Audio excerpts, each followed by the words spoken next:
If you listen to the show, you already know that we cannot exist without our sponsors. They are the ones who make things happen behind the scenes. So let's acknowledge Fuji Sports. We've been working with these guys for a while now, not only as far as this podcast is concerned, but also at the RŌL Academy. We've had their gear. I personally use their gis. What a phenomenal product. Yeah, I mean, Jiu-Jitsu, Judo, MMA, tape, bags, anything you need for your Jiu-Jitsu journey, you can find at fujisports.com.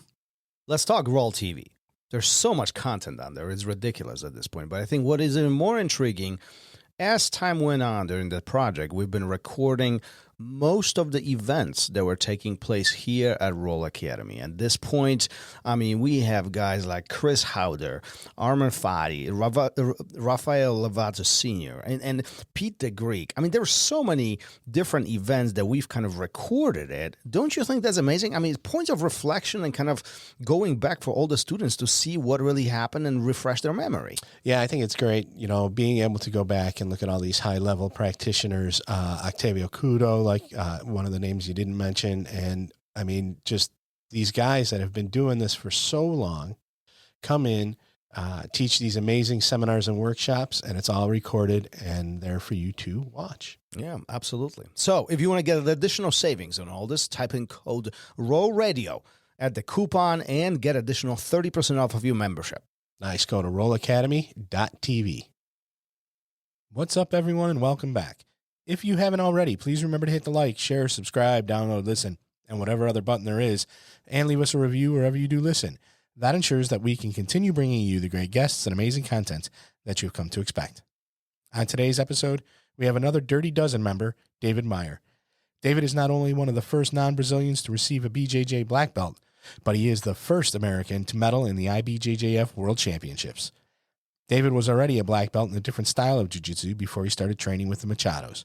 He soon realized that what Rigan Machado was doing on the mats was vastly superior to what he already knew.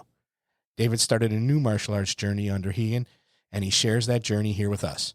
Here's the RŌL Radio with 30 Dozen member, Rigan Machado black belt, author, animal welfare activist, and a man who went from black belt to white belt and back again, David Meyer.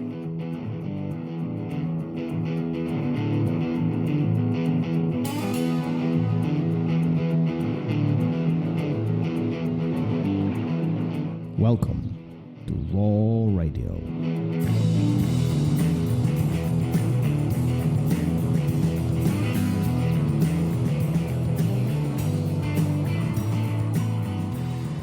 And we're live. Here we go. Why are you laughing? Because you didn't do the your typical episode 143 and all that stuff.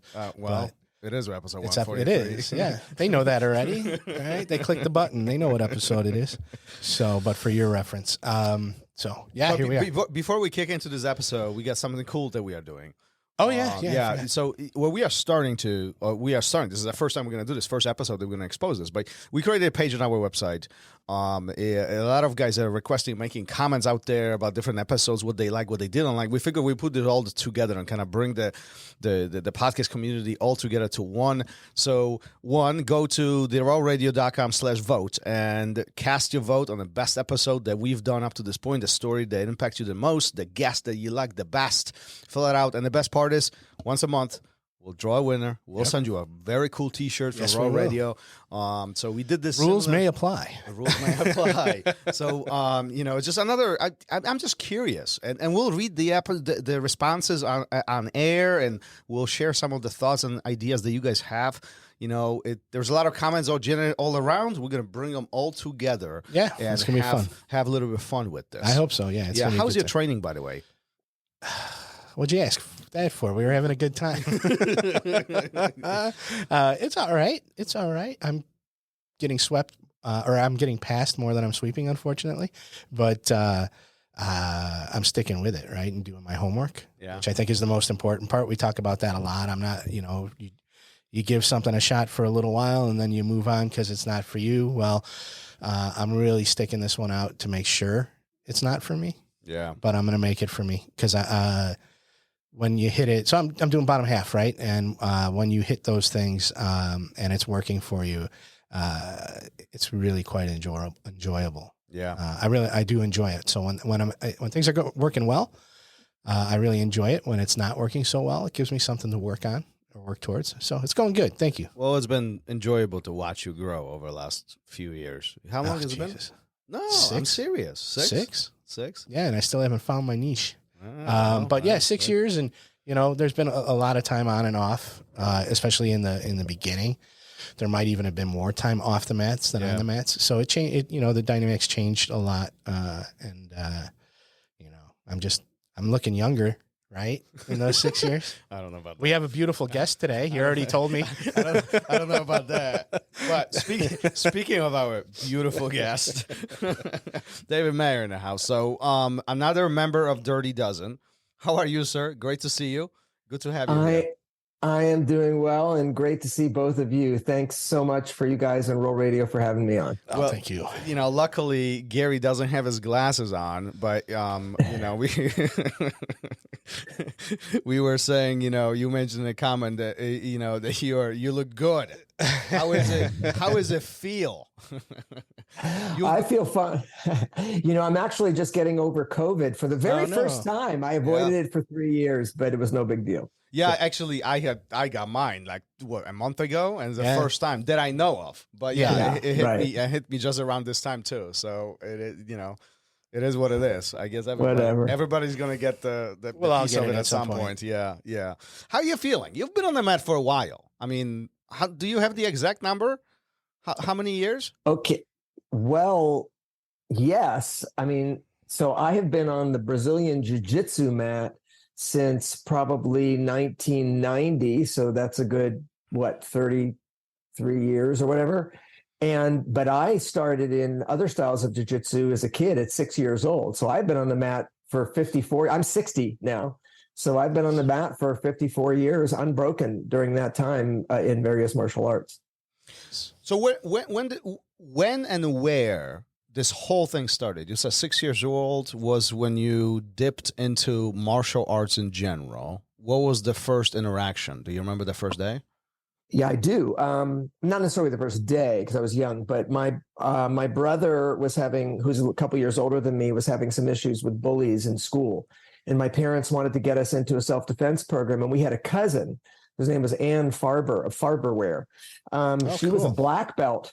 She was a black belt with a guy named Jack Secchi, who is kind of legendary in Southern California at that time in the late 60s, early 70s.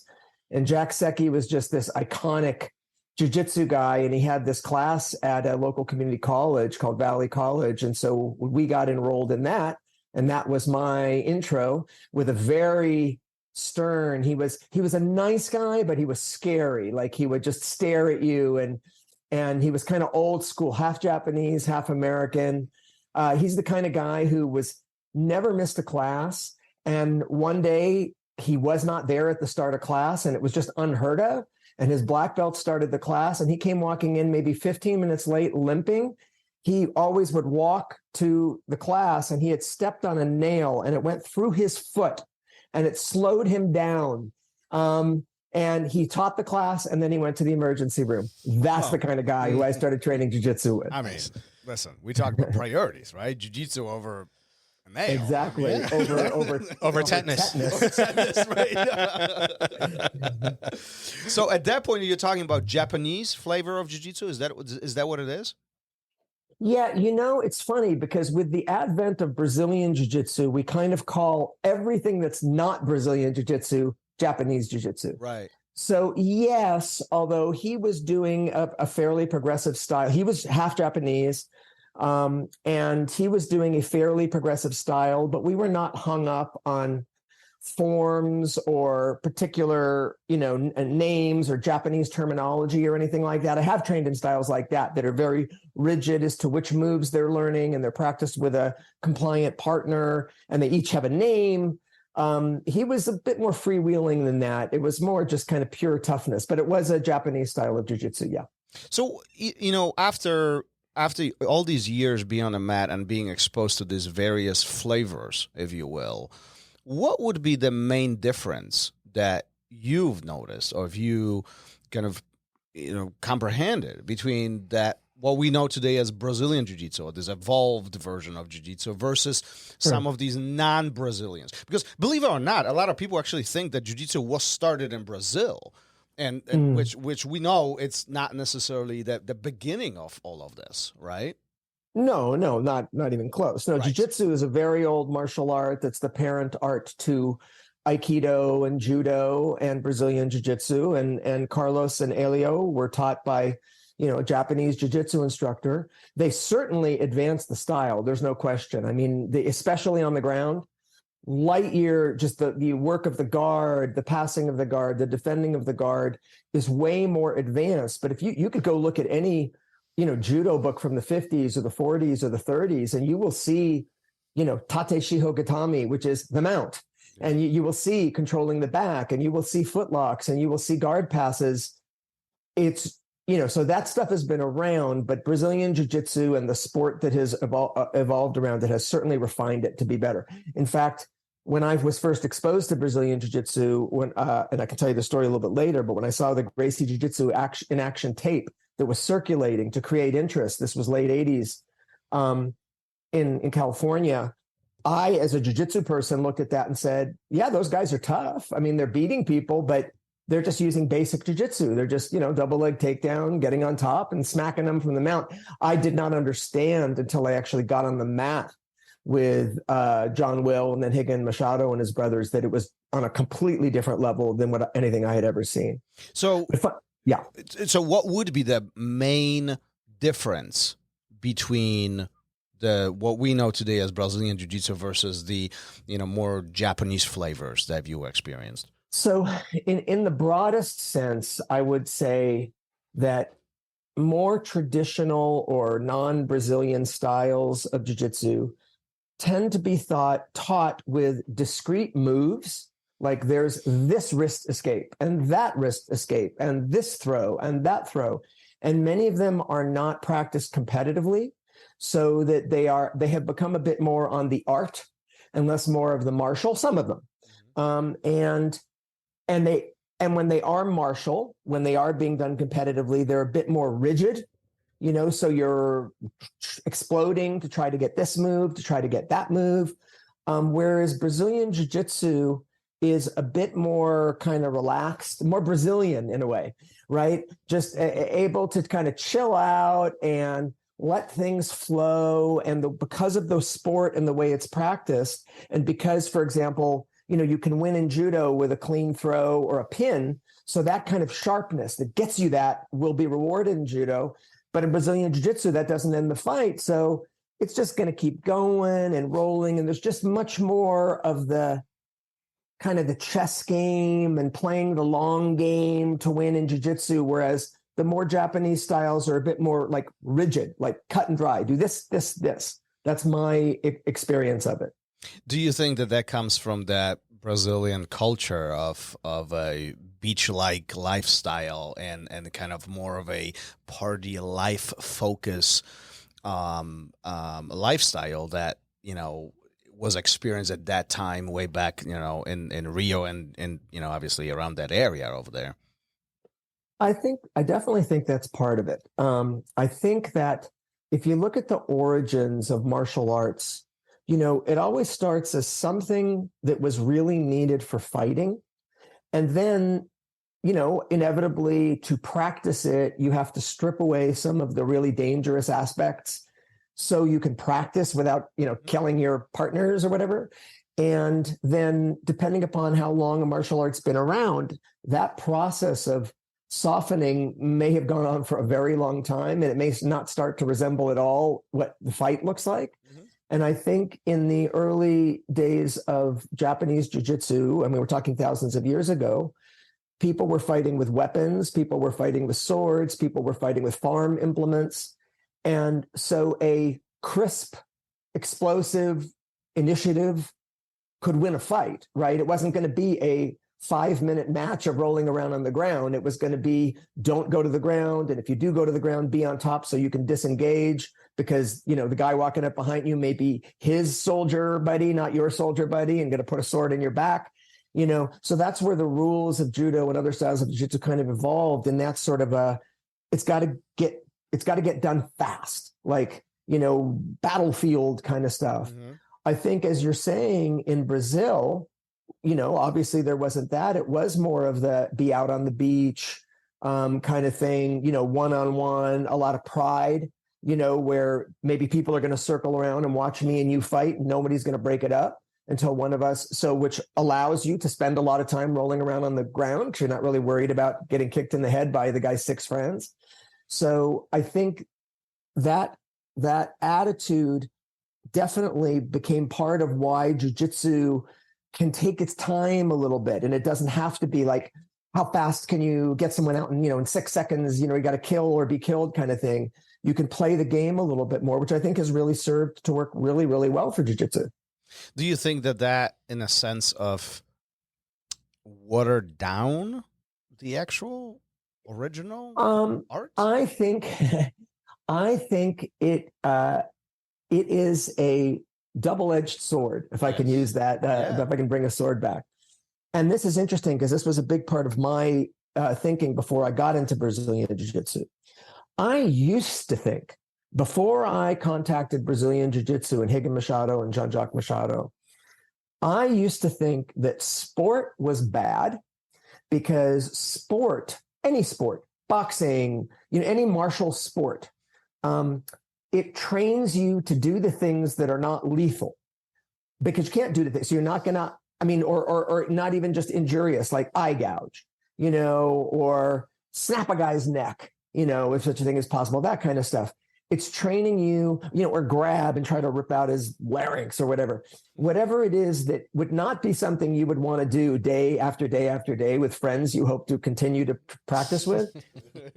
You remove that when you're practicing a sport, and what you are drilling is non-lethal movements. And so I always felt like it's better to try to mimic the lethal movements on a dummy, or like break fighting into its parts. Like, sure, we'll wrestle without striking each other to get good at our wrestling.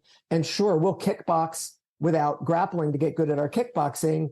But then we should practice with rubber knives, and we should practice eye gouging on a, like a dummy, like try to like break fighting up into its component parts. And then hopefully, like it's like a circle, like you got all these dots on the circle, your striking, your weapons, your ability to fight on the ground, your flexibility, your endurance. And then if you ever get pushed into the middle of the circle, hopefully you've got a nice, well-rounded circle supporting you. I've changed my opinion on that a bit. I do think it is still good to rehearse eye gouges and explosive stuff like that, that maybe you can't practice in a sport. But what a sport does let you do is get really good at the stuff you are doing against someone who's resisting it. Yes. And to me, that is the change. Because when I first got on the mat, both with John, who taught me my first class, but then especially with Rigan, I realized it doesn't matter that I probably knew ways to break people's necks that he did not know, because I could not touch his neck because I was so under his control. Literally without even using his arms, he could tap me out. So if he then knew what I knew, he could be, potentially do more things, but it didn't save me. So I've pretty much now come around to saying, no, Brazilian Jiu-Jitsu didn't water anything down. It made things safe enough that you can practice it safely. And it's still a really great fighting art for that aspect. But I do think we need to watch out. I think as we continue to evolve more and more techniques and they become more and more interesting, but not too much related to anything that might actually occur in a fight, people need to make a conscious decision. Do you want to get good at the sport of jiu-jitsu? Then practice, kind of gi moves and inversions and just all the kind of stuff. That's beautiful. That's fantastic. And you should become world champion. If your main goal is just to win in a street fight, you probably want to spend a little bit more time getting out from the bottom of a mount, getting on top of a mount, holding on top, staying on top, the kinds of things that are more narrow, but a little bit more of the nuts and bolts of an actual fight. That's my opinion. Yeah, and we had Chris Howder on the show some time ago, and he talked about some of this. Like, these are different pillars, different focus points within this huge umbrella of jiu-jitsu.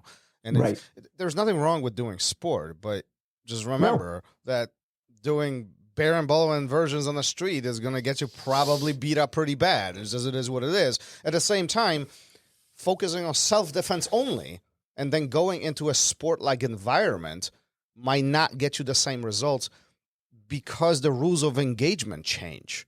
The environment has changed, and we have to adapt to the environment that we are in.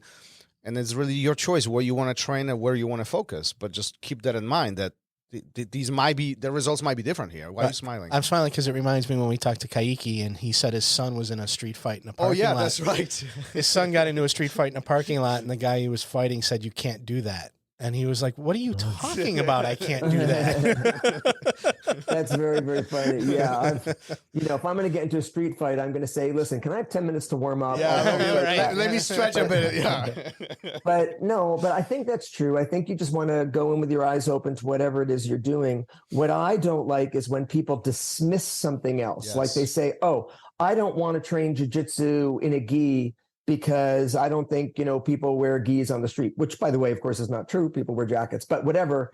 To me, that's like, well, understand the limitations of something if you want, but then don't just dismiss it. You're just copping out because you don't want to put in the hard work. Yeah. So I think train jiu-jitsu with a gi and rely on a gi as much as you want. If you really want to, if you live in a place that's really hot and no one ever wears jackets, then don't grab the gi when you train with people, but let people grab your gi. That's good. It's like having weights on your ankle, and yes, understand when we're training Brazilian Jiu-Jitsu, it's one-on-one on a soft mat. Even if we're training no gi, even if we're doing heel hooks and whatever, we are not kicking each other in the face. We're not hitting each other in the face. We are not having to worry even 1 second about what's going on around us. That's fine. We're getting very good at that skill, which is a very important skill, which is grappling and fighting there. And also, if you care, spend a little time doing some scenarios where there are people around, practicing getting up, just try to round out your fighting training if that's your goal. It's not everybody's goal. No, absolutely. Yeah, I'm smiling or laughing because that reminds me of some of the sometimes comments you see online on different videos that are being posted, and like comment of such nature as this would never work if he's punching you. Well, like, no, obviously, this is not what we're trying to achieve.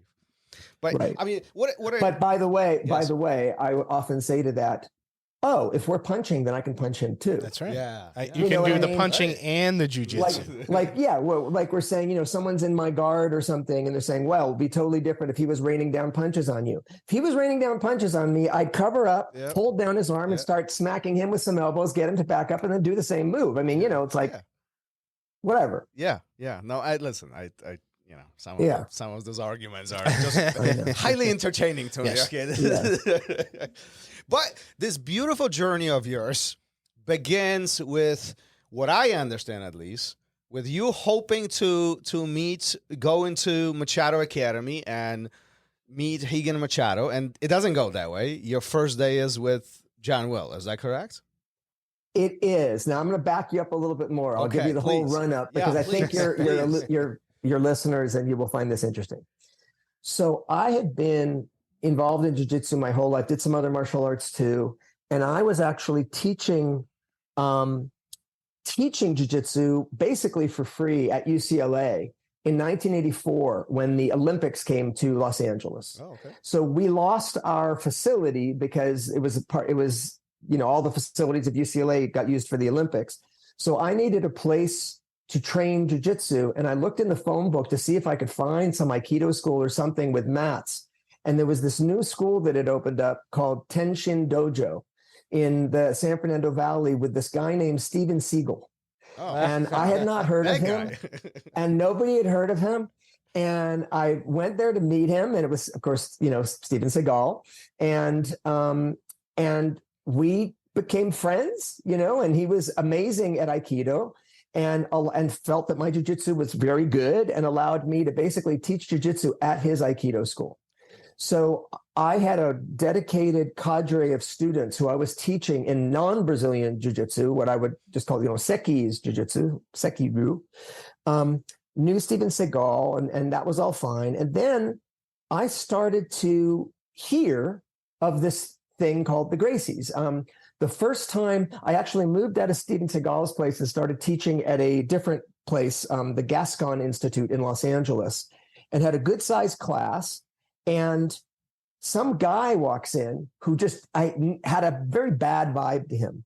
Well, that was my impression. He was actually a decent enough guy, and he just said, hey, he watches the whole class. And then he says, can I grapple you? And I didn't even know the guy. And we did do grappling in my style. And so he was a big, strong guy, and I grappled with him, and it was a hard fight for me, but I eventually got on top and I eventually choked him out. So I assumed he was maybe like a brown belt or a black belt in some style of jiu-jitsu. And I said to him, how long have you been training? And he says, 3 months. And that was unbelievable to me. And I said, what do you mean? He said, I've been taking private lessons from a guy named Rickson Gracie. And I had never heard of Rickson Gracie. And so he said, let me give you a videotape. And he gave me Gracie Jiu-Jitsu in Action, which was the videotape of all their fights in Brazil and the Vale Tudo and all that stuff. And in my eyes, as I said, I looked at that and said, well, those guys are tough. I mean, they're doing bare knuckle fighting with people, but basically they're putting them on the ground and mounting them and then choking them out. I mean, that was very basic stuff to me. So I didn't appreciate it. But I called Rickson to see if I could get a private. I thought, well, this guy must be really good. I mean, how could he have made this guy that good in 3 months? And what I didn't understand was it was just the fundamentals of Brazilian Jiu-Jitsu were so solid. And that guy was a very talented athlete that's how good he was in 3 months. He gave me, a seasoned black belt, a really hard match. Rickson was super nice, but it was like $100 for a private lesson. And this was in the late 80s. And I didn't understand how valuable it was. So it just seemed too expensive to me. And I thought, nah. And then maybe, I don't know, 6 months later, one of my students came back to me and said, hey, I've been training with these guys, the Machados. They're the same family as the Gracies. They're unbelievable, David. You got to go meet them. And I trained with that guy, my ex-student, and had the same problem again. This was a guy I had taught, and I had a hard time beating him. So I realized there's something amazing going on with this Gracie family, Machado family stuff. So it was with that background that I went and I heard that they had an academy in Encino, California. This was at Wall Street Village. Bob Wall, who was the bad guy in Enter the Dragon, he was friends with Chuck Norris, and they had met Chuck Norris through, I guess, Richard Norton and John Will. And they had given the Machados an actual academy there. So I showed up one day. It was a rainy night. I got my black belt. And there I see this guy, who is John Will, who I'd never met, who was a purple belt at the time, teaching class because it was so rainy. The Machados couldn't make it all the way, like the hour from where they lived down in the south part of Los Angeles. And I got disappointed. And I thought, oh, shit, I left my class tonight just to go train here. I got some lowly purple belt. And so I said to him, hey, listen, I'm a black belt, but I'm going to put on a white belt just to respect you, because it's weird to have a purple belt teaching a class with a black belt sitting there. And he said, that's fine, put on a white belt. The class he taught was really great. Then we grappled, and he just tapped me out 15 times. Unbelievable to me. He was so good. And now granted, John Will really was a very good purple belt, but so good, so crisp, so good that I said to him, if you are a purple belt, what are the black belts like? And he said, that you will have to come back and find out. So John and I became instant friends. He was such a good instructor, and because of his living in Australia and having to get his doses of Rigan Machado in very specific, he didn't live here all the time. Right. So he would be very focused, very disciplined with notes. And that's how he trained his whole martial arts career. He would go places where he didn't even speak the language. So he was very good at that. And that really makes him just like a great teacher, because he really figures out what's the most important stuff. So when I came back the next day, Rigan was there. And that was when I had the experience, I get it. Sport is better. I couldn't have eye gouged him. I couldn't have broken his neck. I couldn't have done anything to him at all. Maybe if we'd have stood up, I could have hit him with one shot, maybe, and it would have been over. And he literally played with me and didn't sweat and laughed. And I was a black belt, and I had never seen anything like it. And after that, within maybe, 2-3 weeks, I had John come teach at my class, that class, because John had legitimately other fantastic skills as well. And I told my guys, listen, I have found a better teacher. I'm taking off my black belt and putting on a white belt, and I suggest you guys all come with me. And I closed my school and started over. And I was happy to do it because it was so amazing to me. That's incredible. That is unbelievable. That few things strike me immediately listening to you. Yes, and the biggest one probably is that ego check that takes place around that time in your mind. Putting in a perspective, I would say 99% people today would say, nah, I don't care. I'm not doing this. You do the complete opposite. You say, it doesn't matter what I've done up to this point, because what I'm experiencing right now is bigger than me. And I'm willing to put everything I know aside and open my mind, put myself in a very vulnerable spot and in front of my students and saying, listen, I'm doing this, you follow me. And it's really your choice, but this is where I'm going. How are you feeling about this? And I asked a similar question to John when he was coming from his striking background and his other arts that he went into when he was starting jiu-jitsu, right? And he had very similar experience. We asked the same thing to Chris Howder and many others. And everybody has this, like, I got this. Like, I've been doing this for a long time. And then this eye-opening moment takes place. It's like, damn, I really don't know as much as I thought I do. And I'm curious, what did this feel like in your mind? Well, I appreciate the question. As I go back and remember, first of all, I have an ego, like anybody has an ego. However, my goal has always been to be an actually good fighter, not think I'm a good fighter, but actually be a good fighter for my own safety, for the safety of my family. One of the things I remember, my initial instructor, Jack Secchi, one of his sort of philosophies was when you walk into the room, people should be safer as a result of it. Even if they don't know, they're safer. Or when people call for help, you should be the help they're calling for. Like, you are the help, not the police or whatever. I mean, call the police if you need to, but you are the help. So I was always very committed to actually being a good fighter, not just thinking I'm a good fighter. So that was always very clear to me. So when I had it very clearly demonstrated to me that there are these people who are my size, or in some cases smaller, who can 100% control me on the ground, that I have to learn this. It was not a question. And in fairness to other martial artists, it was not my profession to be a jiu-jitsu teacher. I was specifically not earning a living at it, again, because of an old ethic that I had coming from Jack Secchi, my instructor, where he accepted, I think, no money. It was just like you paid like the $6 for 6 months at the college, because he didn't want to be beholden to the students. He's like, I'm teaching you because I want to teach you, not because I owe you anything, because you paid me money. And I'm doing this as a matter of my heart. And I always believed in that. Again, I've evolved that. Now I understand, sure, that's beautiful. But, to be a professional martial artist means you can actually have a school that's open every night of the week. And I have no problem with people charging now. But at the time, I never wanted to charge for martial arts. So it wasn't like I had to close a school, that I had built a business and a brand. And, it was nothing like that for me. For somebody else who really was, building a brand around themselves, I can imagine that must be a harder thing, not even to close your school, but to say, hey, look, I'm going to be a beginner in this other art. But for me, I had literally nothing to lose. Didn't matter to me whether my students came or didn't come. I wasn't making any money from it. So I think it was a little easier for me for that reason.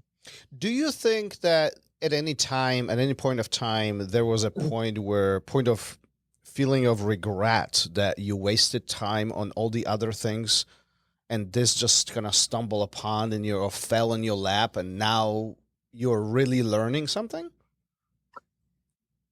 I'm not big on regret, and I stand by the other jiu-jitsu I knew. Like, I can still fight just using that, and no problem, right? I adapted a lot of it to what I do in jiu-jitsu, in Brazilian jiu-jitsu now. So I don't feel that time was wasted or anything like that. In fact, at the time, I was considering switching into Muay Thai because I wanted to get, much better stand-up skills anyway. So, sure, do I wish I had encountered Brazilian Jiu-Jitsu as a kid? Of course. We all wish, I was 30-something when I started in Brazilian Jiu-Jitsu. That's like master's division already. Of course, I wish that I had encountered it when I was 16 years old, 14 years old, whatever. But I don't feel like my time was wasted.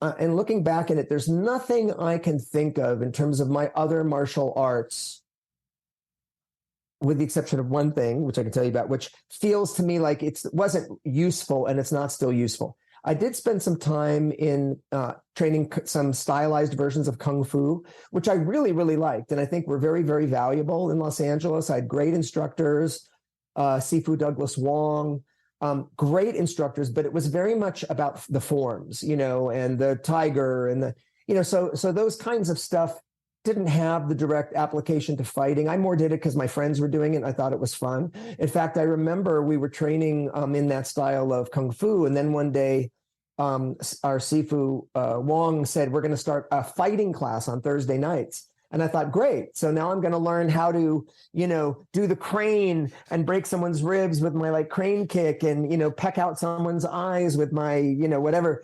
And of course, we put on gloves and we're kickboxing on Thursday night. And I'm like, well, if this is fighting class, what's the other stuff that we practice? What's the tiger form?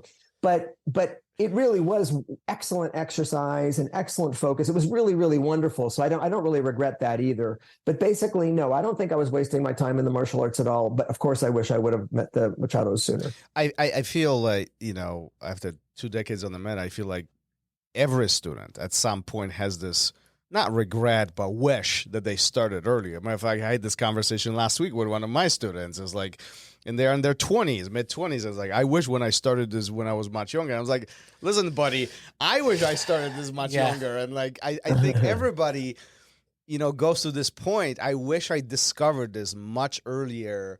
Because it's so amazing. Right?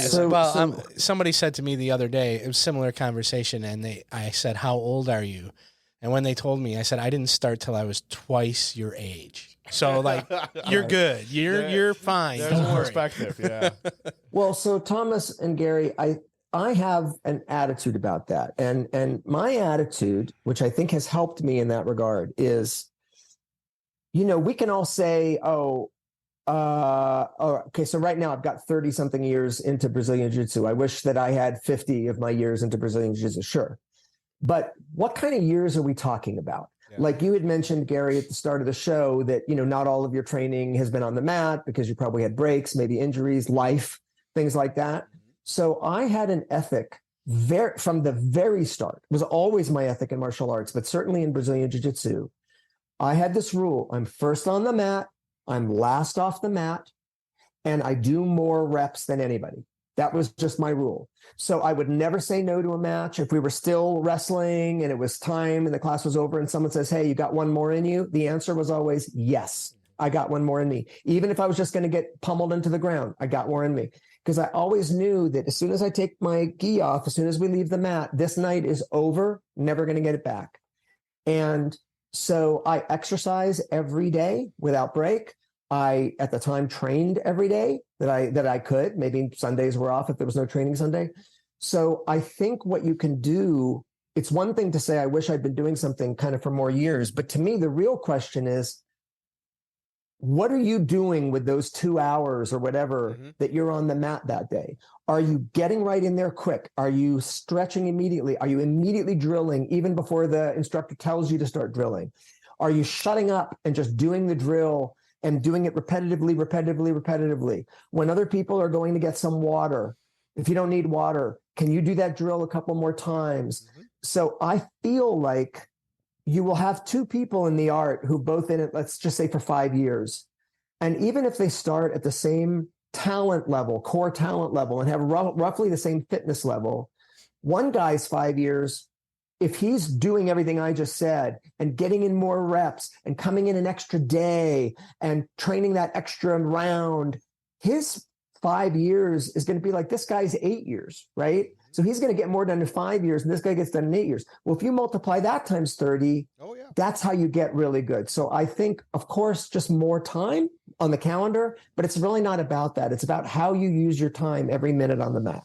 And Gary and I, we talk about this almost every episode with most of our guests, is how do you maximize the time and increase the investment that you are making. I mean, listen, let's be honest about this. How many times do we come into the academy and we have the social component going on? We chit-chatting here and there. This happens almost every class where we get distracted with things. Instead of doing what we are supposed to be doing, we get sidetracked with other things. And all that creates a saturation. All that creates distraction. All that is minimizing our success, right?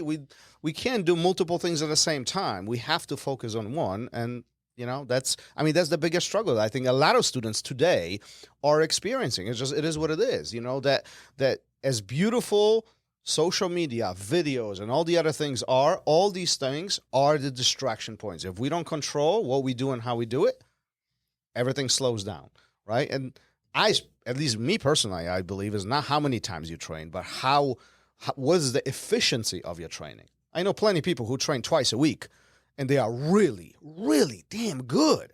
They are really good. And then on the flip side, I know people who train 6 times a week, and they're not as good as the other person. That's all I'm saying. They're just rehearsing what they know. They're just training, rehearsing what they know. They're not pushing into new things like you, Gary, mentioned you're doing. You gotta, again, it's setting your ego aside. You got to say, okay, this month I'm going to get good at something that I have not been training. And that's a great reason, by the way, for kind of limited training as opposed to just open, let it go wherever you go. Let's just work from this position. And if you get this, we start over again, because then you're focusing people into a narrow thing to work an area they may not normally work. So they don't get into their normal loop where they always go to their favorite thing, because then they're just rehearsing what they already know. But I again think of my buddy John. His classes are like an hour, 15 minutes, twice a week for people. And that's an example of his guys are like that. Like, it's amazing to me how good they get with so little time on the mat, because there's no time wasted. He really calls them to attention quickly. Even his warm-ups are not just, kind of run around and kick your butt yourself in the butt with your heel warm-ups, which are great. He's doing warm-ups that are kind of specific to the movements that he's going to teach and stuff. So even the warm-up time can be used to both really sharpen your mind and get you attentive so you pay attention. So I think if you turn up that dial on attention, on what you're doing, you can really get a lot done in a lot less time. Yeah. Which, by the way, also means less body wear and tear for you too. Absolutely, right? I mean, more days on the mat, that's more that's more wear and tear over time, right? I mean, everything is beautiful when we're in our 20s. The moment we cross that line, it's, man, I feel it now. Before we 20s, that's a long time ago. I know, it sure is, sure is. I do want to ask you about this first training session with Rigan.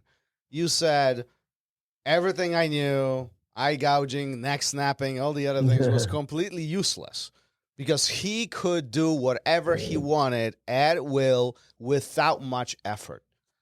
Right. And we've heard this story so many times from many from your generation. But what continues fascinating me is what is going through your mind as you are experiencing this. So right before that match, how many years of martial arts do you have? I walked onto that mat as a 3rd-degree black belt in the style of jiu-jitsu I was training in. Under Seki, if I was almost 30 years old, you say 28 years of martial arts experience, much of that spent grappling in jiu-jitsu. And I felt that it counted for nothing with Rigan. It counted for something with the blue belts. I was able to make a couple of the not so good blue belts tap when I first walked onto the mat with all that experience and stuff. The good blue belts I couldn't do anything with, but against Rigan, it counted as nothing. And what went in through my mind, to be honest, was I hope this guy doesn't hurt me because I cannot stop him. Like it was a complete sense of helplessness. Walk me through that event. Where are you? Sitting on the mat, sitting on a bench? Where are you at? What's going on? He calls you out? Remember. Do you call him out? Like, how do you guys start? Do you start standing, sitting? What? Oh, probably started on the ground. I'm thinking it was a small mat that they had in this shopping center thing. He came the next day to teach. I met him. John was still there. He was super nice. I think this was before Jean-Jacques even arrived in the United States. And maybe it was just him and Carlos, his brother Carlos. There's 5 Machado brothers. There's also John and Hajar. But I don't think maybe John and Hajar weren't here yet. I'm not positive. But Rigan was teaching. His English was not very good at all. He hadn't been living in the U.S. for that long. It was a little hard for me to understand what he was saying. He showed the moves. I don't remember what was being taught that night. I did it. I was wearing my white belt. And then at some point, he just opened it up for training. I don't remember back then. It might have been few enough people. He just had everybody cycle and train with him rather than letting everybody train with themselves. I can't remember that night specifically. It's a little bit of a blur, but I just remember him like laying on his back and not using his hands, and me unable to get past his feet at all, unable to footlock him, because I knew footlocks too, unable to do anything to him then sweeping me over, smiling and smiling, laying on top of me feeling kind of claustrophobic, like, oh my, I'm like so out of breath and I can't get this guy off of me. And he weighs like 1 billion pounds. He weighed 180 pounds at that time. And I weighed probably around 180 pounds at that time. I just could not believe it. And every move I did led to a tap. I turned this way, I turned that way, a choke, this. We were wearing the gi. And I remember being a little scared. Like, I hope this guy is nice because I literally cannot defend myself against him. I can't stop any of this. There's nothing I could do. I mean, you know, what I'm going to do? Bite him or something like that? I mean, what could I do? I had no control. And he was so nice and he was so friendly. And it was just like a dream. It was weird to me. It just made no sense to me because I knew how to fight, but not against him. I feel like it almost makes it worse when they are nice to you afterwards. Like you're hoping that they will like beat the crap out of you. And let me tell you some stories. The fact that they are so nice, like in my mind. Oh, it was always like so smiling. Yeah. My friend. I mean, you guys know. Yeah. But I mean, it was legitimately. I don't know if you know Rigan Machado and his brothers. They are legitimately nice people. I mean, really, the whole family is the whole Gracie family. Their last name is Machado because the mother is Gracie, so it was a marriage thing. But it's the same family, grew up in the same house. But I can tell you, with regards to that playfulness, there was a time when I had ego because I came in. I was a very good white belt on day one because I had all that other experience, right? So I could pretty much, beat all the other white belts and maybe beat a couple of the bad blue belts. And I was really after my blue belt. I wanted to be the best American in the sport. And by the way, I never got there. Even in my own school, I never got better than Bob Bass. I never got better than Rick Williams. And even the guys who got his black belt the same day as me, so did Chris. I never really got better than Chris or any of those guys. It was always a team, but that was my goal. I'm just going to be the best American at the sport because I knew I wasn't going to be the best in the world because that wasn't going to happen because I saw our coaches. But I was always there to train. I said, first on, last off. I remember when Rigan invited me to train at his house. That was like where the real good guys were down in Redondo Beach. And he had a training thing in his backyard. That was when I knew I had hit the big time. Like I was the one guy from this other school, the Valley School, where the business people were, where I got to go and train at Rigan's backyard. And one day, and I'm a white belt, and I just think like I am the shit. And one day Rigan says to me, he's in his backyard. He says, "Hey, I got a friend who just came here. His name is Peachy. And Peachy's a white belt. He trained with me for a couple months in Brazil before I moved here. He's pretty good. Will you roll with him?" And I'm like, "Sure, I'll take it easy on him, Rigan." Because by that point, I'd probably been training like 9 months, 10 months. I felt I was ready for blue belt. This guy trained with Rigan for 3 months. So this guy Peachy comes on about my size. He starts rolling. And, I try to kind of sweep him and he's like grips me really strong. and he kind of pulls me into his guard and sweeps me onto the mount just with like clumsy strength. And then like clumsily grabs my collar and kind of puts it across and like taps me out. And I'm like, oh, okay, freaking no more Mr. Nice Guy, right? So we go again. Now I'm like, all right, I got to beat this guy. It's 3 months, and we go again. And he does another thing, like a basic scissors sweep, clumsy, not exactly right, but he's strong and he gets me in an armbar. And so I'm like, okay, now it's on, right? It's on. And I tried one more time and the same thing happens again. I'm exhausted. I go over to Higan and I say, Higan, man, please don't take this wrong. But if he gets back into training, if this guy's been training 3 months, if he keeps training, he's going to be as good as you. I mean, he's just got talent. And Higan's like, yeah, I know he's a natural. And I felt bad about it the whole weekend. That was a Saturday training. I felt like shit.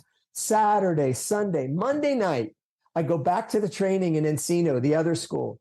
I walk in and Jean-Jacques is behind the desk with a big grin. And I'm like, and he's like, how you feeling, Dave? And I'm like, I feel terrible. And he said, I heard you met Peachy. And I'm like, yeah. And he said, Peachy has been training for 8 years and he's the world champion purple belt. And I just thought, like, they played it so well because he acted like a white belt. You know what I mean? Like he was jerky and not smooth, and he so fooled me.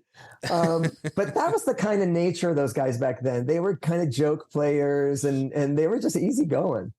I love that story. It's so awesome. Were you upset? I was relieved.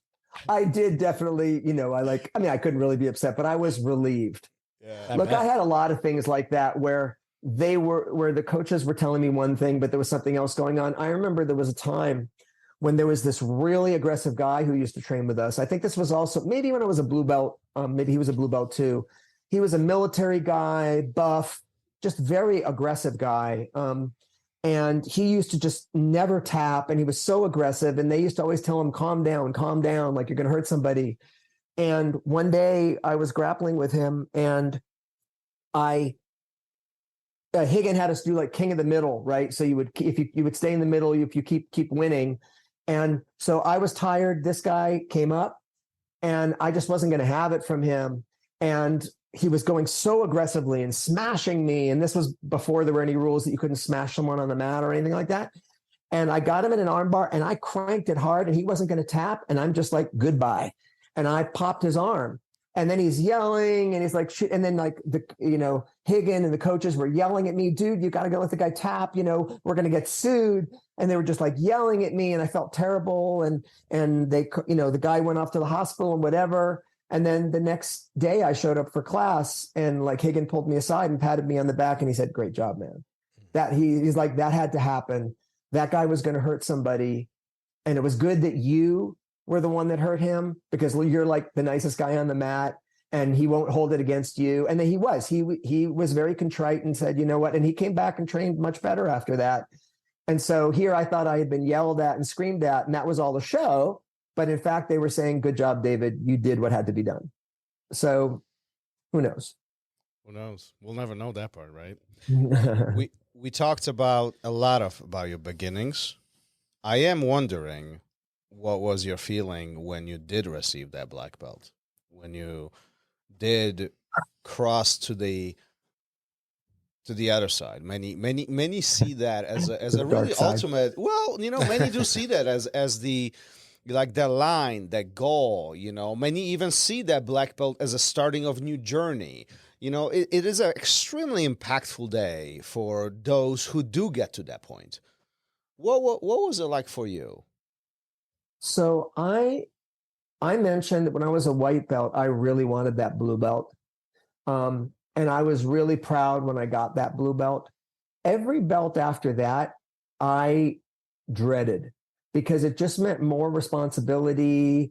And we were very competitive. I mean, people still are today, but back then, very competitive. So if you had a purple belt on, every blue belt was gunning for you for real. I mean, they would just do anything to beat you, because that's how you got promoted, is you you're a blue belt, beat enough purple belts, you'll get promoted. It wasn't until I was purple belt or even brown belt that there even were tournaments. So it wasn't like you could get promoted from tournaments. There weren't any tournaments in the United States. I actually won the first such tournament, so I never wanted the purple belt. I never wanted the brown belt. You know, back in the early days, guys used to come in and challenge us, and Rigan would say, he called me and John Will his big fish. We were like his big, and so if I was there, Rigan would say, oh, fight that guy first, that white belt or that blue belt or that brown belt. And if you beat him, you get to fight me. And no one ever got past me. But that felt good because, well, if they ever did, well, I'm just a purple belt. I mean, you know, but when I did not want the black belt, I feel like I got it too soon. I felt at the time like I got it because they just needed help teaching, and it was better for me to be a black belt rather than a brown belt. I mean, Rigan would say this is not true, but I had not yet had the opportunity to win a lot of competitions because I mentioned there weren't competitions. There was one at a purple belt I fought once in an inter-school competition, which was probably the first competition ever in the US. And I won that at purple belt. At brown belt, I had a match against Rickson Gracie's top guy, Mark Eckert. We fought to a 0-0 tie, and it was this gigantic, big screaming match and everything. And then they got the decision, you know, it was Rickson's guy. So I didn't want to get a black belt with so little competitive experience. So I got it on the same day that Rick Williams and Chris Howder did. Rigan just called us up. I actually wasn't even expecting it that day. So it wasn't like I had done anything. So I got to be honest, I felt proud, but I felt very scared. I felt like, oh shit. Now there's a big, big target painted on my back. Like I felt like I was good, but not that good. And I hadn't yet had the experience of competing at the black belt level and realizing that I thought all black belts were as good as Rigan and Jean-Jacques. I did not understand they were the top of the top. So it wasn't until I got to start competing at like the Pan American and stuff at the black belt level, and I started beating Brazilian black belts, that I realized, oh, okay, I guess I do have some skill here, and that I am competitive black belt, or more than competitive. I was a good black belt, but just not their level of good black belt. But I can tell you that the first few days, maybe even a few weeks after I got that black belt, it destroyed my training. I was so rigid because all I was trying to do was not tap. And everybody else wanted a piece of this new black belt, right? And I remember going to Rigan and saying, Rigan, this belt has destroyed my training. I feel like all I'm doing is training to not tap. I'm not training to win. I'm not training to learn. I'm just training to not tap. And Rigan said, he was very friendly. He said, listen, everybody taps. He says, black belts tap all the time. I give you permission to tap. And as soon as he said that, I was back to normal training again, just my old playful self. Occasionally I would get caught. Maybe I'd get caught by someone a lower belt than me, whatever, good for them. And as soon as he gave me permission to tap, I was normal again. There had to be a fundamentally groundbreaking moment for you. I give you permission to tap.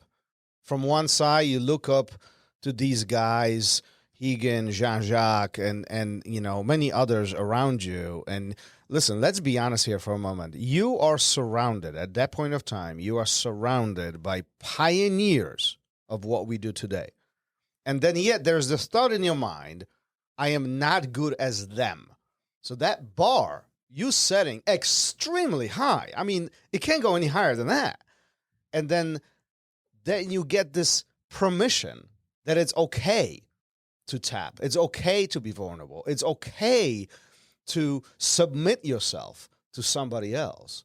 This had to be groundbreaking. I had never seen Rigan tap. I trained with him for years. I had never seen Jean-Jacques tap. They certainly weren't tapping to any of us. You know, when they trained with each other, which they usually did not do in front of us very much, sure, maybe Rigan would make one of his brothers tap or something like that. But so I did not ever see black belts tapping. I just thought black belts never lose. I mean, I didn't know what to think about it. I had never seen, you know, so to them, to me, they were what black belts are. And I did not have a frame of reference to understand, no, Rigan was unbeaten in Brazil, except for one match with, Rickson, when Rigan was like 17 and ended up having appendicitis and going to the hospital. I mean, so Jean-Jacques was unbelievable. Like these guys and John and Carlos and Hajar were all unbelievably good. But I just thought they were what a Brazilian Jiu-Jitsu black belt was. And if that's what a Brazilian Jiu-Jitsu black belt was, I was not a Brazilian Jiu-Jitsu black belt. But once he explained that to me, and then, as I say, I got a chance to compete and realize where I really, really did sit, I start to feel more comfortable with the black belt and feel more, okay, I get it. I'm a black belt. I'm just not their level of black belt, and I never will be. I asked this question to John and many others, especially the Dirty Dozen Chris. We asked that question to Chris, and some of the, your generation after you. At that time, go back all the way to that moment when you were, a brown belt, maybe even a black belt at that point. Are you comprehending the magnitude of what is happening around you? Like, do you understand the fact that you are surrounded by guys who not only redeveloped this art, they changed it, but not only that, they will set the path in the future to what we are seeing today? Absolutely not. I did not, there's a song, I think it's Carole King, "These Are the Good Old Days." Yeah. You don't realize it when you're in the good old days, right? You just think these are your days. To me, I knew that I had hit something special. I knew that there was this change happening where this Brazilian Jiu-Jitsu stuff was coming. This was pre-UFC. But although even when I got my black belt, that was post-UFC.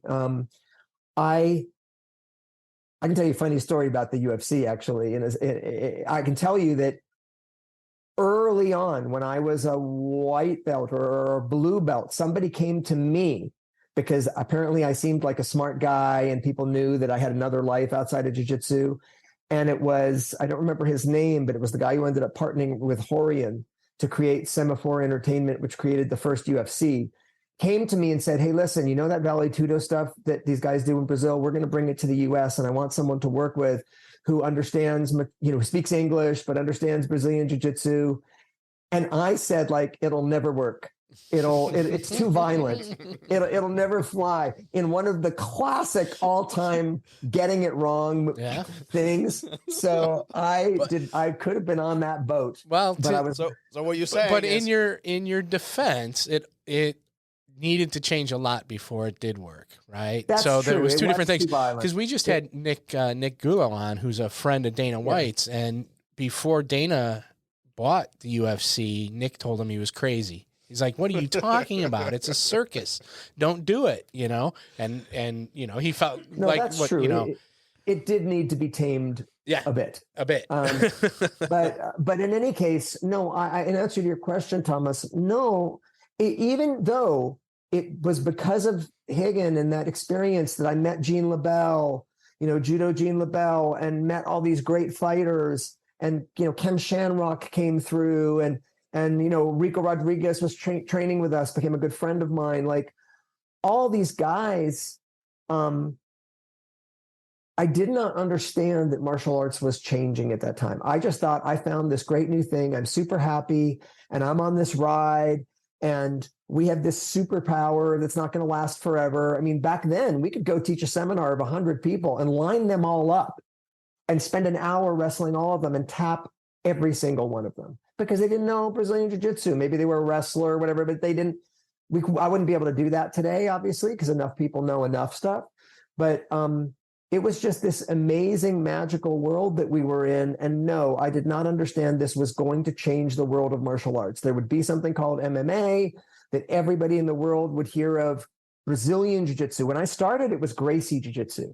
Even the Machados, their name of their school that I mentioned at Bob Wall's place, his development was Gracie Jiu-Jitsu. I think Horian sued everybody, for the Gracie name, and that's the only reason the Machados ever changed their name to Machado Jiu-Jitsu. And everybody else said, let's just call it Brazilian Jiu-Jitsu. So I never knew anybody was going to know that name. And I'm just feel very lucky to have been at the right place at the right time with the right people. Well, I mean, if you answered that question from that investor, yes, instead of no, you could have been very famous right now with a lot of money with the UFC deal, but instead of talking to us two jokers, this conversation was going very different direction at this time. But no, listen, what a phenomenal. I mean, I can't, like, sometimes I get speechless here because millions of people look up to guys like you. I mean, what Gracie family has done, that's one. That's the generation zero. That's the ones who gathered all of this off the ground. But you guys, the first students, the first subset, the first dozen or two or three or four, you guys, the ones who painted the path. You were guys that were to created this road for all of us to do what we do today. I wouldn't have the job. This guy would be probably unemployed if it wasn't for jiu-jitsu. Go that far, but yeah. Well, listen, you're very, very nice. I do think it's true. I think it wasn't what we were necessarily signing up to do. We just wanted to train. But, when, especially after the UFC, when the world got introduced to Brazilian Jiu-Jitsu and Royce winning those first 3 UFCs, there was a real demand across the whole martial arts spectrum to get Brazilian Jiu-Jitsu. And there were no teachers. There weren't black belts. There weren't Americans, certainly, who spoke English. And it was a good friend of mine, a guy named Faribor Azak, a very well-respected Hapkido instructor in Los Angeles, who said, hey, you should create a curriculum like on DVDs and sell this. You'll make a ton of money. And at the time, I was just trying to build an animal-focused nonprofit. I'm a big animal lover. Mm-hmm. And I was using jiu-jitsu to kind of pay the rent for me. So I would teach private lessons. And when Faribor said you could make a lot of money and this could be like passive income, I connected with John Will, my buddy, who really had a curriculum already because he was a professional instructor and he was very curriculumized. And Brazilian Jiu-Jitsu didn't really have curriculum. It was more like you would just show up and learn whatever the instructor felt like teaching that day. And if that was your first day of jiu-jitsu, I guess you're learning omoplata on your first day of jiu-jitsu, right? But John was very curriculumized and had, beginning stuff, intermediate stuff. And so we worked with Faribors and we created a series of then VHS videos that turned to DVDs and big oversized manuals that we ended up selling over the years to over 1,000 schools, not saying we're teaching you Brazilian Jiu-Jitsu. We actually called it a grappling curriculum, but just to introduce grappling into your school. And many of those people became the associations that then you now see with Jean-Jacques and Higgin and all these different associations. A lot of those instructors' first intro to having something they could teach to a beginner in class was the curriculum that we produced. And so it really was that we were blazing a trail. Again, we didn't know that we were doing that. I was just trying to make a living. But it really did have that effect. And it was a lot of pressure at that time. I mean, I was the first American to win a medal in the World Championship at the black belt level. Now, I didn't actually win a match. I lost, but I was there, but I lost to Mario Sperry. Then I lost to Nino Schembri. I lost to these guys who were legitimately great, and I hung in there.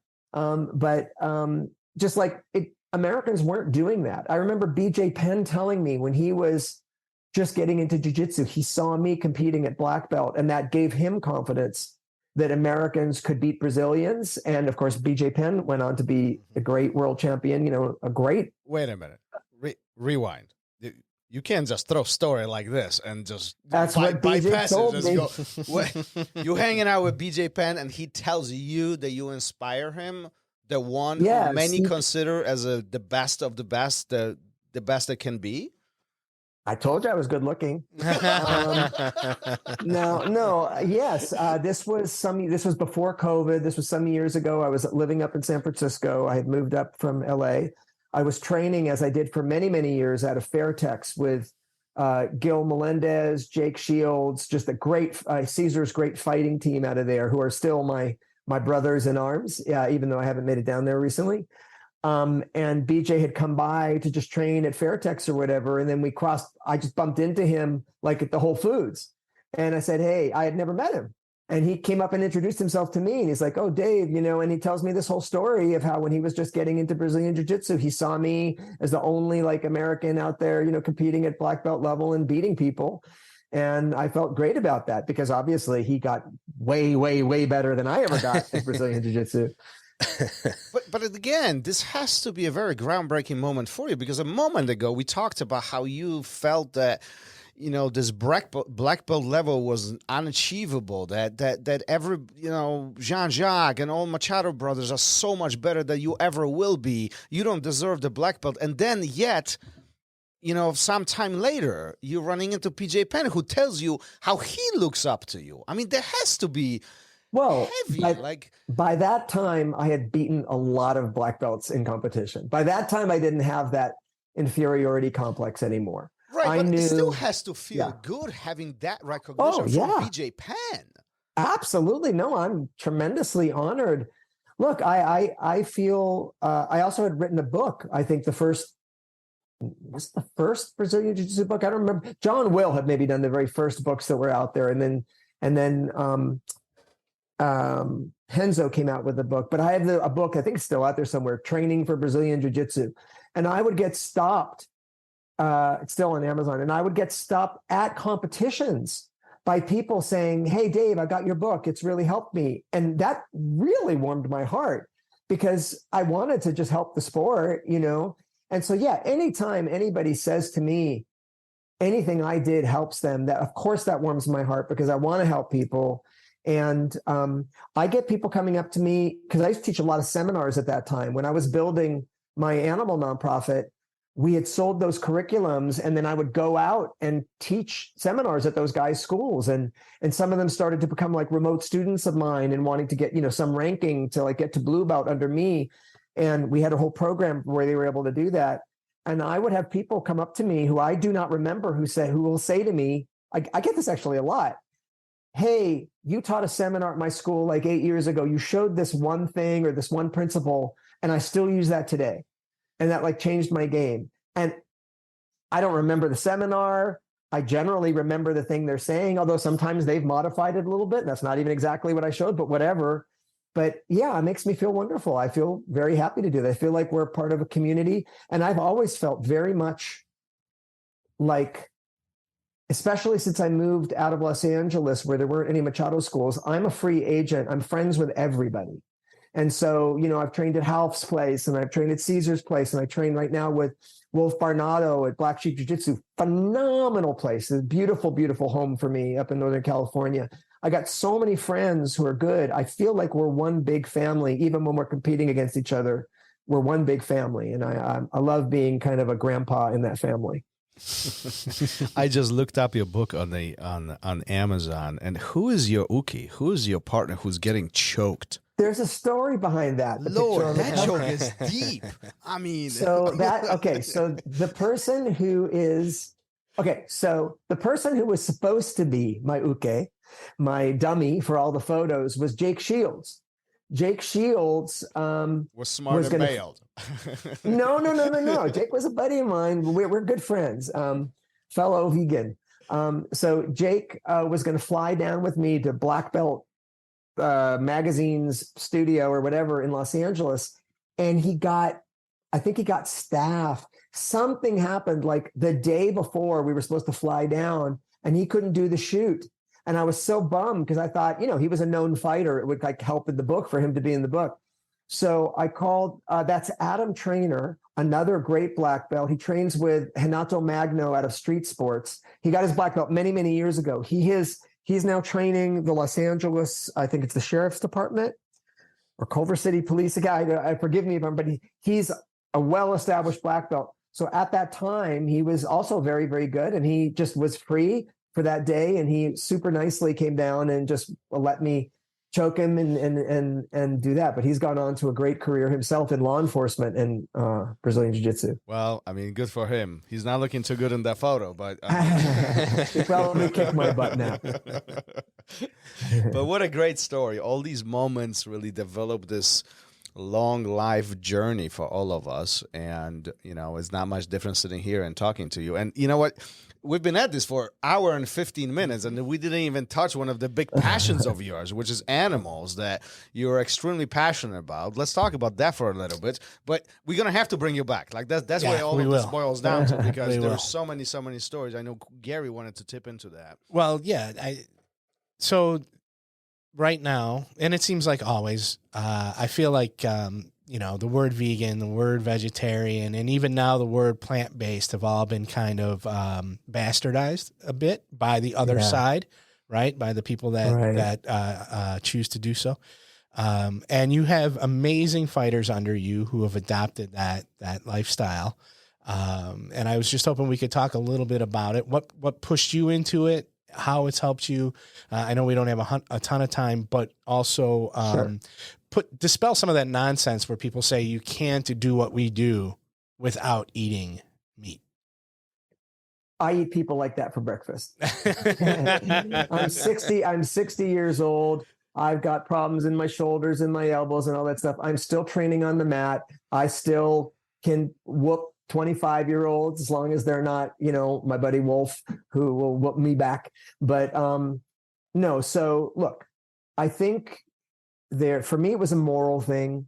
I just loved animals. Once I began to realize that I didn't have to eat animals to be healthy, and that maybe I might even be able to be healthier without it, I experimented with that, and I felt fine. I felt great. And so for me, it's a moral thing. I don't want to eat animals if I don't have to eat animals. That's all. I just don't want to cause the harm. But I don't push that on anybody else.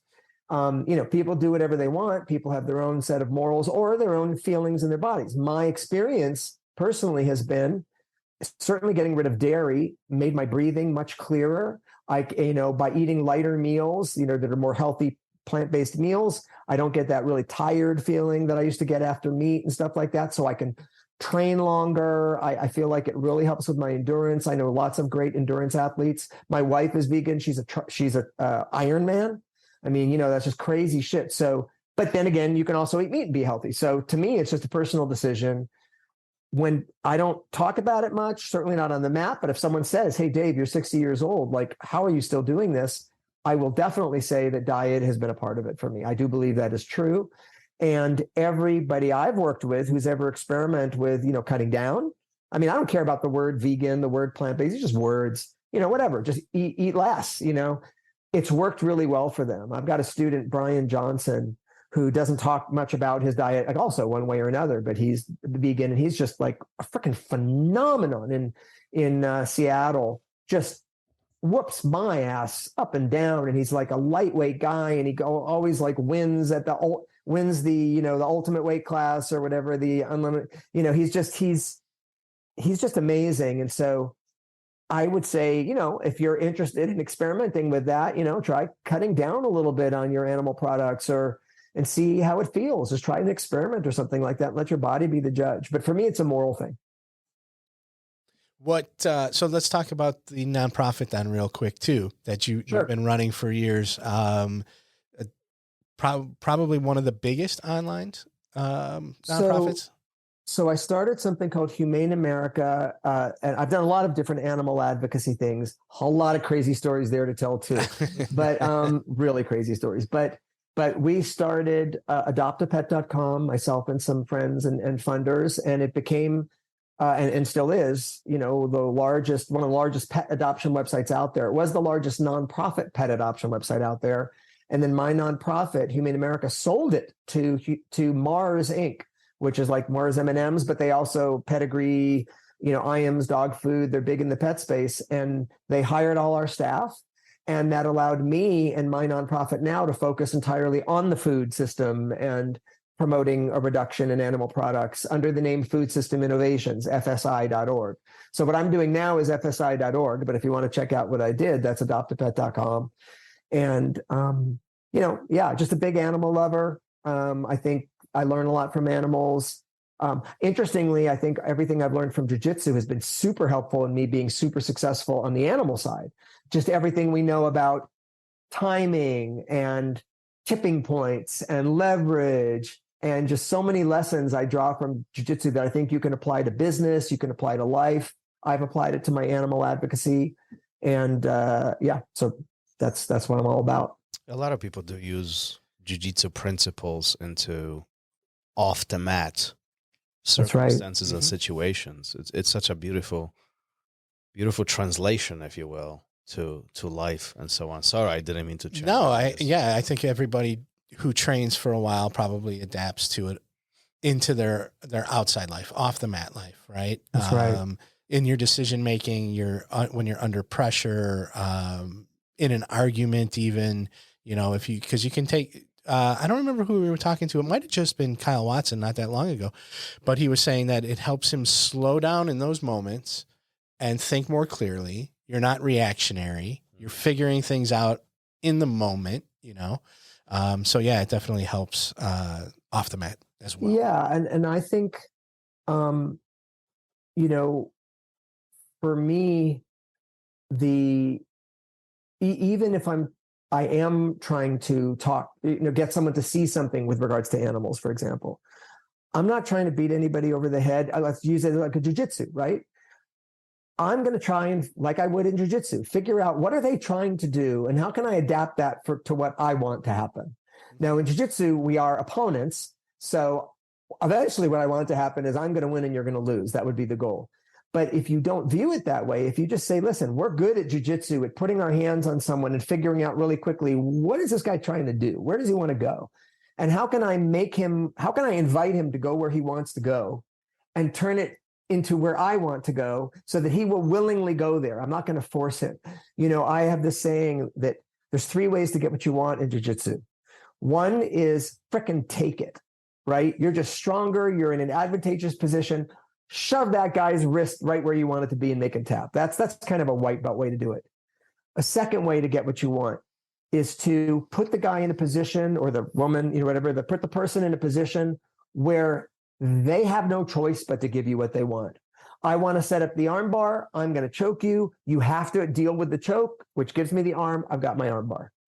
The best way is to trick you, is to make you get the idea that you want to do something. And that's what I wanted you to do, but you didn't even have to do it. I just created an environment where you wanted to do it, and that worked out. So when I'm really trying to talk to someone and get them to see something, I just want to understand, where are they going anyway? What do they currently believe?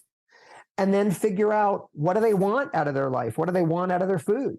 And can I draw a line that will show them, listen, you can get that and you can get other good things too by something that happens to harm animals even less. And if that's true, if I can create that, then great. And if I can't, what's there to talk about? I can't force anybody to do anything. I happen to believe nobody wants to hurt animals. No one wants to support animal cruelty. Most people could eat less animals and be healthy, or animals treated a little nicer. And once they learn about that, they do, and they're healthier for it, and they've got more endurance, and the world's a better place. So that's my goal. Beautiful. I love it. Remain humble. I love it. An hour and 20 minutes. Arguably, this will be the longest episode we've done on this show. I'm so sorry. No, sorry. Believe me. It's a good thing. Time. We are loving this. But before... I do have other stories from my martial arts journey to tell you sometime if you want. We would love to have you back. Episode 2, for sure. Before we start wrapping this up, and we have a little... surprise for you. We'll put you on a spot here. But what we do on a show, and perhaps you listen to some of the previous episodes, but we have a question for you from a previous guest, but they didn't know who is going to be answering. So they ask a question completely in blind. Gary will take a lead on this. He will ask you that question, and then let's see what your answer might be as we're wrapping this up slowly. Yeah. So this is from Gustavo Dantas. And he wants to know, what's the best piece of advice you have ever received? Really? Well, I would say, because it is certainly advice I give, try to, I don't remember where I first heard this, but try to put yourself in the future and ask yourself, what do you wish you knew now?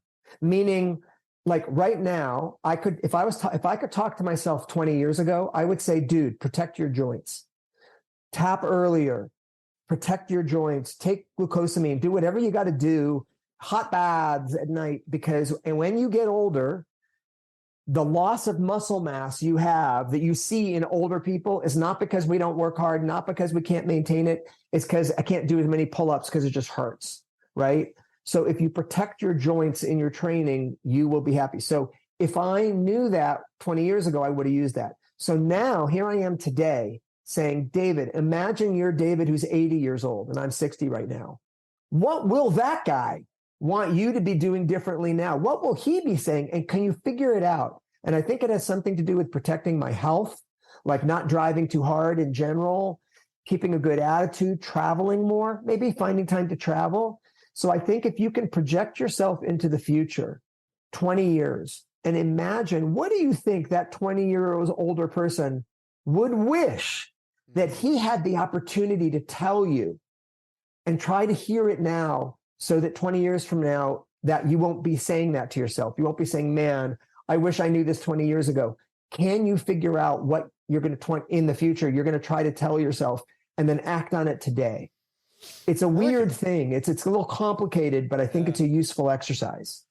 Well, I think it maybe helps you reflect on what you're doing wrong in the moment. Yeah. Like, what are you doing? What am I doing what consequences on a that will daily have in the basis? future. Yeah, that is probably sending me down a path that, you know, in 20 years from now, it's going to be like, oh, I wish I never did that. You know, I wish I didn't react this way in those situations. Yeah. Or I wish I spent more time doing this while I was still able, or more time with my family while I was still able, or just whatever, you know, because we pretty much take things day by day. You know, we're looking in the headlights just at what we can see. We're not often looking at the map. And sometimes you got to sit back in life and look at the map, because guess what? You're going there, whether you like it or not. You're going to be somewhere 20 years from now. Yeah. It's more likely to be where you want to be if you actually are looking at the map today and saying, where do I want to be in 20 years? Yeah. What do they say? Time is the only thing you can't get back, so use it wisely. That's exactly right. That's why you get in that extra rep. First one on, last one off. Whoa, there you go. I like it all that. comes back. We talked a lot about circles today. Yeah, there's a lot of circles. All right, sir. Before we wrap this up, where can our listeners connect with you? Are you available on social media, websites? Where's your all the fun stuff? What's the funnel to get in touch with you? You know, that's funny because I've been, you know, they can find me through my animal stuff, through fsi.org. You can contact me. That's Food System Innovations, and it's fine for a martial arts friend to contact me for that. That's probably the easiest way to do it these days, because that's where most of my attention is. My training is, you know, evenings, weekends for fun. I've won a lot of world championships, and I stopped competing before COVID. I may start competing up again, so then I'll get more serious. But finding me through Food System Innovations, have a look at that, and you can, you know, use the contact form. You can find me, and I'm happy to chat with people, and I'm just really appreciative of this time and your generosity with your time and all you're doing for your listeners to help spread good stuff about martial arts. That's awesome. I really appreciate it. It's been phenomenal having you here and really having this conversation. By the way, how many medals are we looking at right behind you? Well, those are not all of my medals, because I didn't always take all my medals. If I didn't think the competition was good, even if I won, I might have walked away and just said, I keep the medal. I want to get out of here. But those are all from either world championships or, you know, international Pan Ams, things like that. Let's see. I'm looking for the actual world championship bronze medal, which I'm not seeing there. Maybe I took it down. But yeah, it's a lot of medals. The ones that you see just clipped on the side are actually some of my wife's triathlon medals. Cool. I mentioned she was a vegan endurance athlete. But this is just some of the stuff that I just kept. My wife said, it's all in a box. This box is heavy. What is it? I said, those are medals. She said, why don't you hang them up? So we hung a few of them up. Well, cool. There you go. Awesome. There you go. If there was one thing I should cut out of my diet immediately, one thing, what do you say it is? I would say dairy. Dairy? Yeah, I hear that a lot. Yeah, because I think as an athlete, I think you'll really notice the difference. I think people think that doesn't involve a lot of cruelty. It actually does. You know, dairy cows, if you're having normal, but there is a lot of cruelty behind the dairy. But just as an athlete, I think, you'll breathe cleaner, because most everybody has some level of lactose intolerance. They don't realize it. All right. Good to know. I don't know what All I'm going to right. eat my Oreos with tonight. Some plant-based That's milk. your takeaway from that. No, I know. I'll do oat milk because I heard almond milk is not as good for the environment. So I'll be all right. Be all right. There's no Oreos in the house. I'm sorry you had to put up with this. Come on.